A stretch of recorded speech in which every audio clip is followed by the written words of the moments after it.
All right, social media and dating apps. This one will be focused more on dating apps. It's part 3 of this little mini part of our series that we're working on with the pain pleasure cycle. I would invite you to go back and watch all of these. It will be very informative for you and very triggering as well.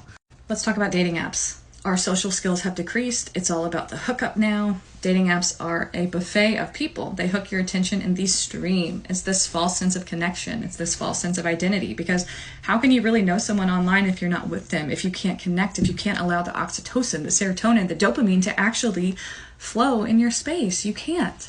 And there's this element of next. We can override people and act like their imperfections are a block, and we cannot co-create together. The law of mirrors is real. If someone triggers you, it's something within you.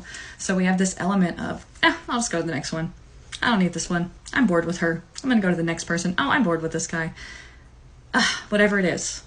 But there's also this element of like, I'm going to talk to someone new. I feel so good. I feel so good in his or her energy. I'm going to give them all my attention. And then you get bored and you go to the next one. When we connect with human beings in real time, true, genuine connections, it releases oxytocin. When you are born, if you are born naturally with your mother, I've had 2 free births, so I speak from this with experience, and I also had a hospital birth that was very traumatizing.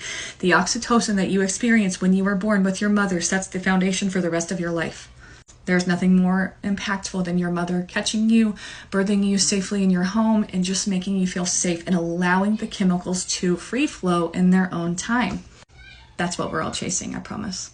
There's this idea of there's this reward with, oh, I can find someone new. I feel so good. I'm so well behaved. I'm going to find a new one. Or, oh my God, I behaved well. They gave me attention online. Versus, oh my gosh, we're building a sustainable connection and we're going to let this flow from this space of authenticity, of actually getting to know one another, not just a hookup and a swipe. We're putting so much attention in the online space, we are bypassing the connection, which is validating our inner child wounds of not having our mother be the mother that we needed for our chemicals to naturally release.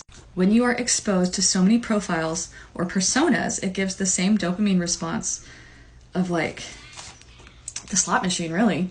When you ghost someone, it's because the dopamine wore out, because they're just running on dopamine. They're trying to escape their own pain by inducing pleasure, and they're using you to stimulate that for them.